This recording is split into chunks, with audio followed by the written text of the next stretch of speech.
Puji nama Tuhan, Bapak Ibu Saudara yang dikasih Tuhan, apa kabar hari ini? Saya berharap kita semuanya dalam keadaan baik-baik dan sehat-sehat, walaupun hari-hari ini pandemi virus Corona 19 merebak kembali. Terbukti di daerah kami di sini yang kemarin-kemarin masih kelihatan aman, mulai dengan gejala-gejala yang tidak menyenangkan, ya. Dan saya berharap kita semuanya tetap di dalam perlindungan Tuhan. Kita semua tetap berpaut dan berharap kepada Tuhan. Seringkali pada saat manusia itu mengalami suatu masalah, mengalami sakit penyakit, mengalami keadaan fisik yang lemah, atau mengalami sakit secara rohani, seringkali manusia itu berpaut kepada satu arah, berpaut kepada satu keputusan pribadi yang tidak melibatkan Tuhan. Kadang-kadang Tuhan menawari kepada kita, Dia bertanya kepada kita, apa masalahmu? Maukah engkau sembuh? Tetapi kadang-kadang kita berdalih untuk mencari alasan-alasan yang lain. Padahal Tuhan sudah dengan kasih-Nya menawarkan kepada kita, maukah engkau sembuh? Tetapi bukan dijawab ya atau tidak, tetapi memberikan dalih-dalih yang lain. Bagaimana Tuhan? Saya seperti ini, saya tidak bisa karena ini dan karena itu. Hari ini renungan kita, saya beri tema, maukah engkau sembuh? Mari Bapak Ibu Saudara yang dikasih Tuhan, kita akan membaca di dalam Yohanes 5 ayat 2 sampai dengan ayat yang 9. Ini satu peristiwa yang tidak asing lagi bagi kita semuanya, yang sering kita baca, yang sering kita tahu, oh cerita ini tentang ini saya sudah tahu. Tetapi kita mau tahu makna dari kejadian yang Tuhan berikan kepada kita, yaitu di dalam Yohanes 5 ayat 2 sampai dengan 9. Saya akan bacakan Yohanes 5 ayat 2 sampai dengan 9. Begini bunyi firman Tuhan. Di Yerusalem, dekat pintu gerbang domba, ada sebuah kolam yang dalam bahasa Ibrani disebut Bethesda. Ada 5 serambinya, dan di serambi-serambi itu berbaring sejumlah besar orang sakit, orang-orang buta, orang-orang timpang, dan orang-orang lumpuh yang menantikan goncangan air kolam itu. Ayat 4, sebab sewaktu-waktu turun malaikat Tuhan ke kolam itu dan menggoncangkan air itu. Barang siapa yang terdahulu masuk ke dalamnya, sesudah goncangan air itu menjadi sembuh, apapun juga penyakitnya. Ayat 5, di situ ada seorang yang sudah 38 tahun lamanya sakit. Ketika Yesus melihat orang itu berbaring di situ, dan karena ia tahu bahwa ia telah lama dalam keadaan itu, berkatalah ia kepadanya, maukah engkau sembuh? Jawab orang sakit itu kepadanya, Tuhan, tidak ada orang yang menurunkan aku ke dalam kolam itu apabila airnya mulai goncang. Dan sementara aku menuju ke kolam itu, orang lain sudah turun mendahului aku. Kata Yesus kepadanya, bangunlah, angkatlah tilammu, dan berjalanlah. Dan pada saat itu juga sembuhlah orang itu, lalu ia mengangkat tilamnya dan berjalan. Tetapi hari itu hari Sabat. Baik Bapak Ibu Saudara sekalian, ini peristiwa yang perlu kita pelajari apa yang terkandung dalam peristiwa ini. Di situ ada sebuah kolam yang namanya dalam bahasa Ibrani itu adalah Bethesda, yang artinya itu rumah belas kasihan, yang artinya itu rumah kasih karunia Bethesda itu. Dan di situ ada 5 serambi. Bapak Ibu Saudara tahu, baik bisa membayangkan bahwa Serambi itu kira-kira seperti teras begitu. Dan di situ banyak orang sakit, sakit timpang, sakit buta, ya.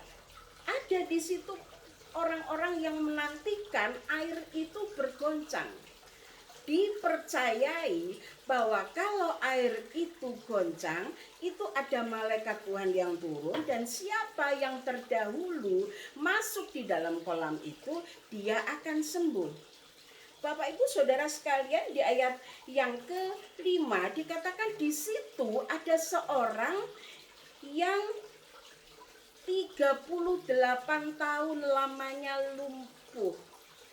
Suatu masa yang tidak sedikit, yang tidak pendek, selama 38 tahun dia menderita lumpuh.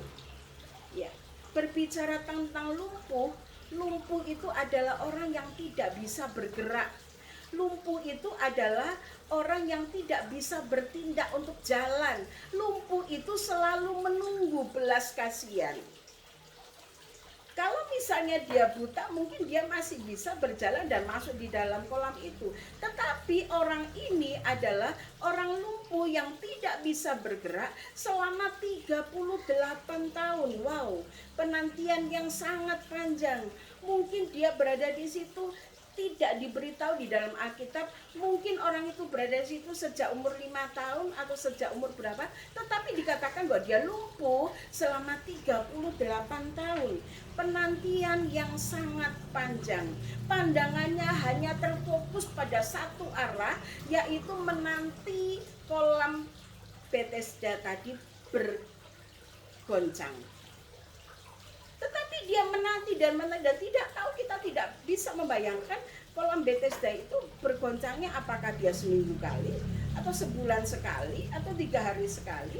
Tetapi dia menunggu kolam itu bergoncang dan tidak ada yang menolong untuk memasukkan dia ke dalam kolam Bethesda.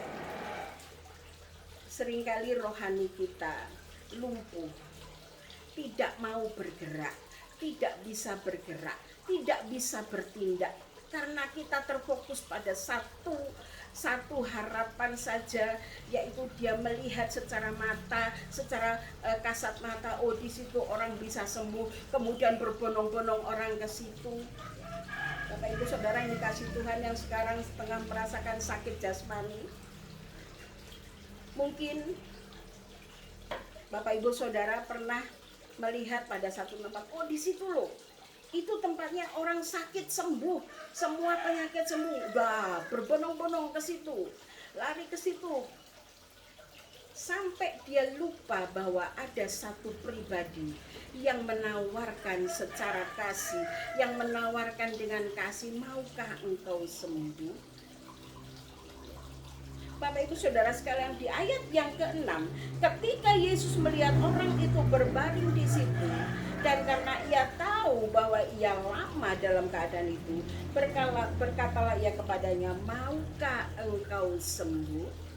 Coba kita sekarang menarik ke dalam diri kita masing-masing. Kalau misalnya kita dalam keadaan susah, dalam keadaan tidak berdaya, kemudian ada yang berkata, maukah engkau sembuh? Maukah engkau lepas dari penyakit itu?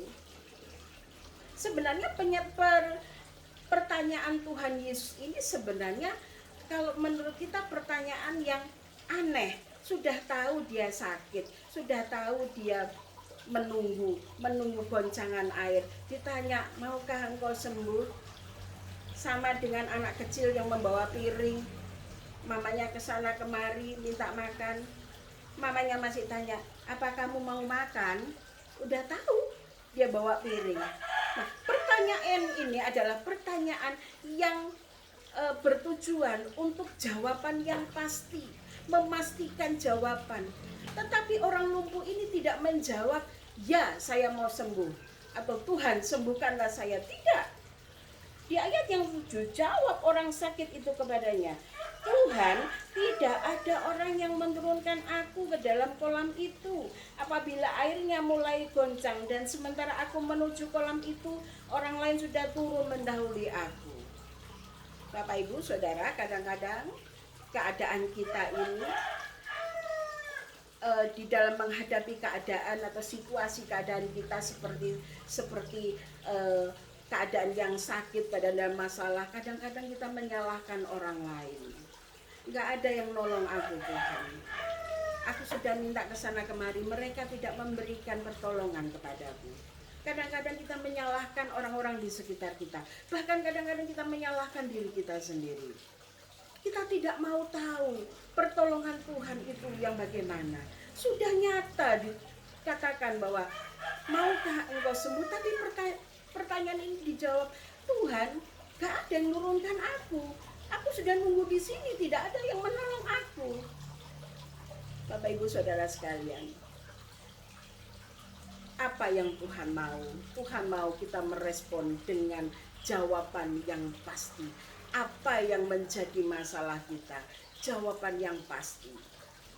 Jangan kita melihat keadaan di sekitar kita yang kelihatan dengan kasat mata, yang terlihat, oh di sana ada orang yang pandai menyembuhkan, kemudian kita lari ke sana, oh di sana. Kita lupa bahwa kuasa yang paling dahsyat itu adalah kuasa Tuhan.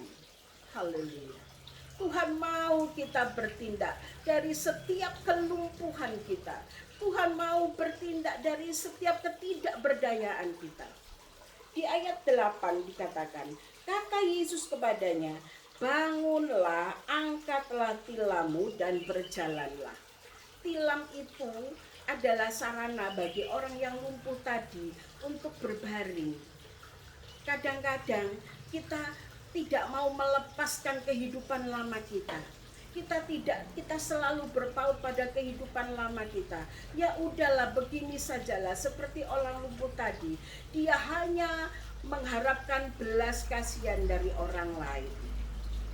Mungkin dia bisa makan, tetapi karena belas kasihan dari orang lain. Mungkin dia diusung orang lain untuk ke tempat ke tepi kolam Bethesda tadi. Dia tidak mau bertindak karena dia dalam keadaan lumpuh dan dia tidak mau melepaskan tilamnya sebagai alasnya. Tetapi Tuhan berkata, bangunlah, angkatlah tilammu dan berjalanlah. Dan kita lihat di ayat yang ke-9, dan pada saat itu juga sembuhlah orang itu, lalu mengangkat tilamnya dan berjalan. Tetapi hari itu hari Sabat. Sekarang kita perhatikan keadaan orang ini tadi, orang yang lumpuh tadi. Pada saat Tuhan berkata, angkatlah tilammu dan berjalannya, dia bangkit, dia berjalan, dia mengangkat tilam dan pergi. Sehingga dia tidak tahu siapa yang menyembuhkan, dia tidak kenal siapa yang menyembuhkan. Ya. Orang ini lupa berterima kasih. Orang ini lupa bersyukur. Pada saat Bapak Ibu Saudara memohon sesuatu, pada saat Bapak Ibu Saudara punya pergumulan, Tuhan, aku pengen sebuah rumah. Selanjutnya, bagaimana tindakannya setelah Tuhan memberi sebuah rumah? Apa tindakan Bapak Ibu Saudara sekalian? Apakah hanya pergi begitu saja? Tuhan, aku sudah lama aku tidak punya anak, berikan aku anak. Setelah diberikan anak, apakah Bapak Ibu Saudara pergi begitu saja? Lupa untuk berterima kasih, lupa untuk bersyukur. Mujizat Allah terjadi pada saat kita dengar-dengaran akan suara Tuhan. Bangkitlah, angkatlah tilammu. Orang ini dengar-dengaran, dia berjalan, tetapi dia lupa. Setelah dia ditanya karena hari itu adalah hari Sabat, kita lihat di dalam ayat yang ke-10 sebentar, ya. Karena itu orang-orang Yahudi berkata kepada orang yang baru sembuh itu, hari ini hari Sabat dan tidak boleh engkau memikul tilammu. Ayat 11, akan tetapi ia menjawab mereka, orang yang telah menyembuhkan aku, dia yang mengatakan kepadaku, angkatlah tilammu dan berjalanlah. Ayat 12, mereka bertanya kepadanya, siapakah orang itu yang berkata kepadamu, angkatlah tilammu dan berjalanlah?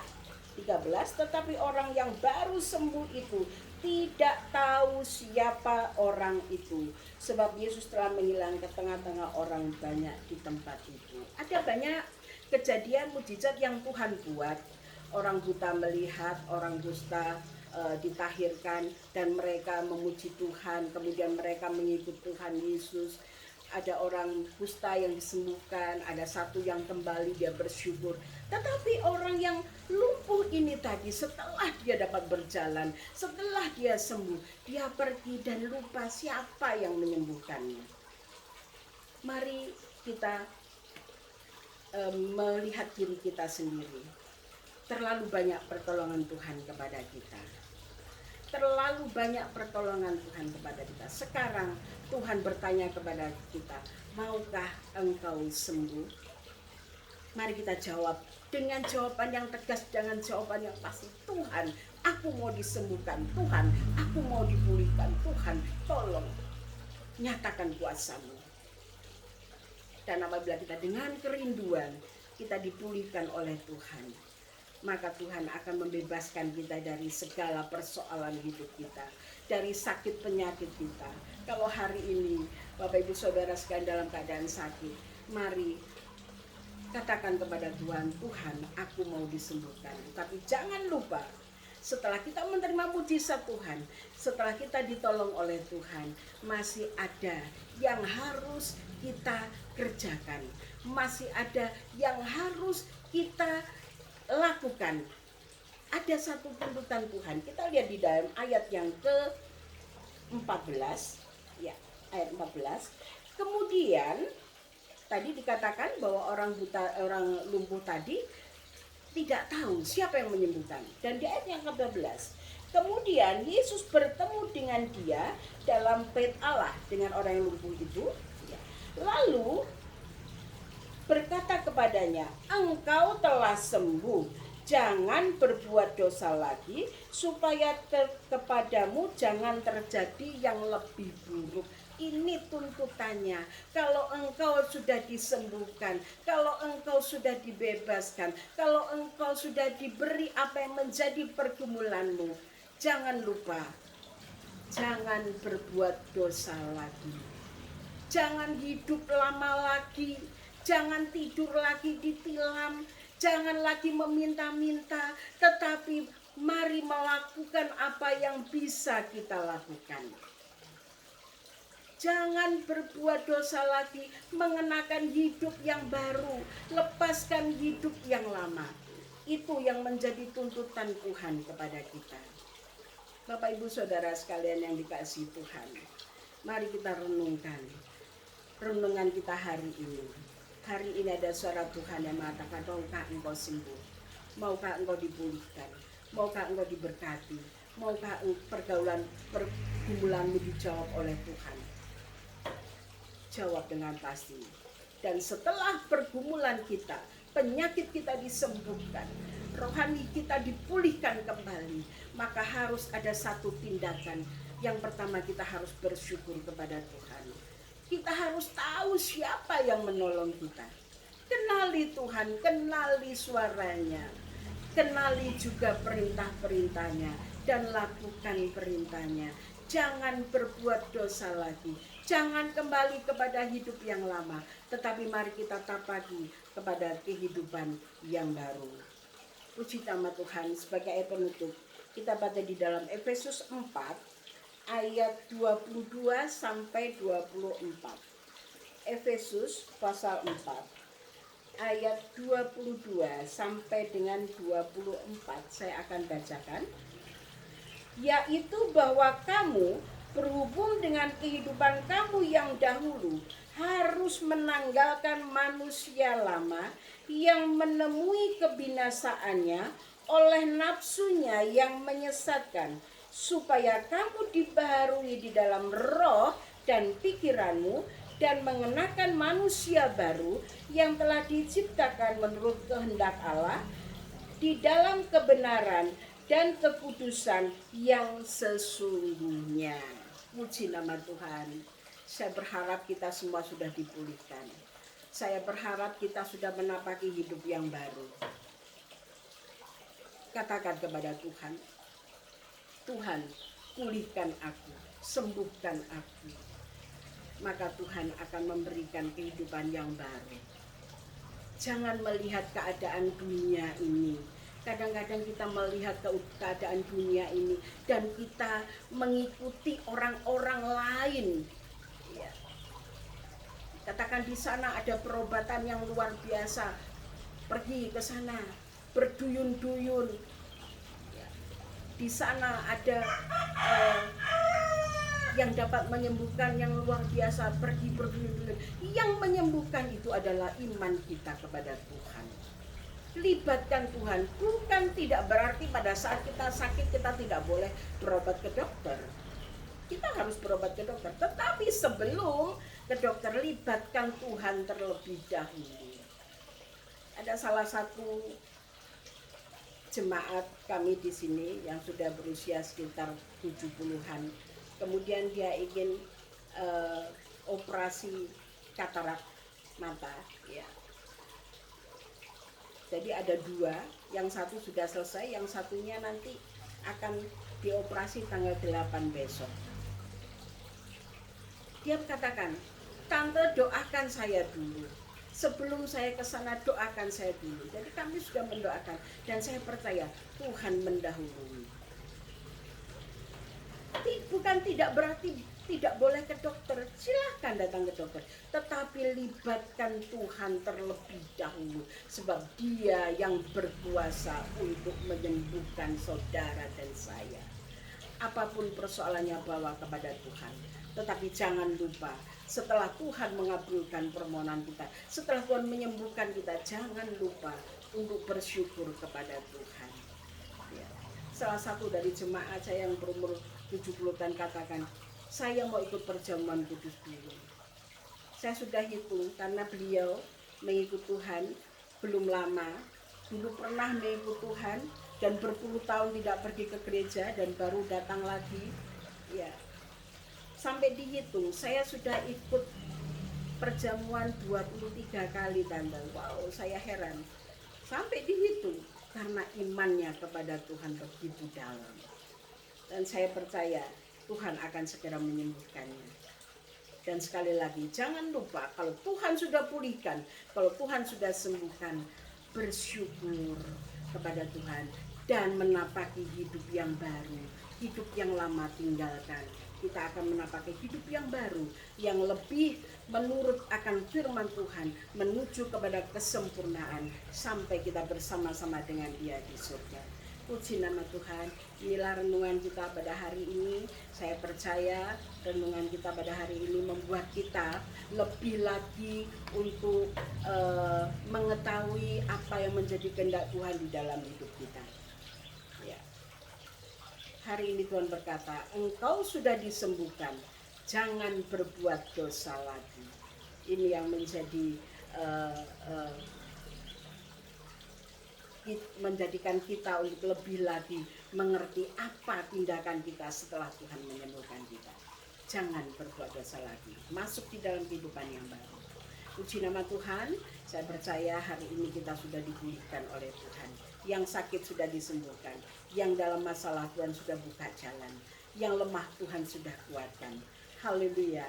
Dan tetap berdoa, saya tetap minta bantuan doa buat Bapak Ibu Saudara sekalian untuk pembangunan rumah ibadah di desa Tanjung Anom yang ada di Kecamatan Wates, Kabupaten Kediri, supaya Tuhan akan memberikan biaya untuk pembangunan ini. Dan saya mohon juga saya punya berkat di tebing tinggi berupa rumah, dan biarlah kalau Dia yang memberi, maka saya akan kembalikan ke Tuhan. Doakan supaya rumah itu dapat terjual dengan harga yang baik.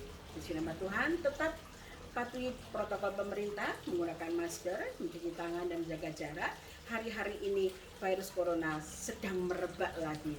Kita tetap angkat tangan di hadapan Tuhan supaya Tuhan menyertai kita dan melindungi kita dari segala sakit penyakit.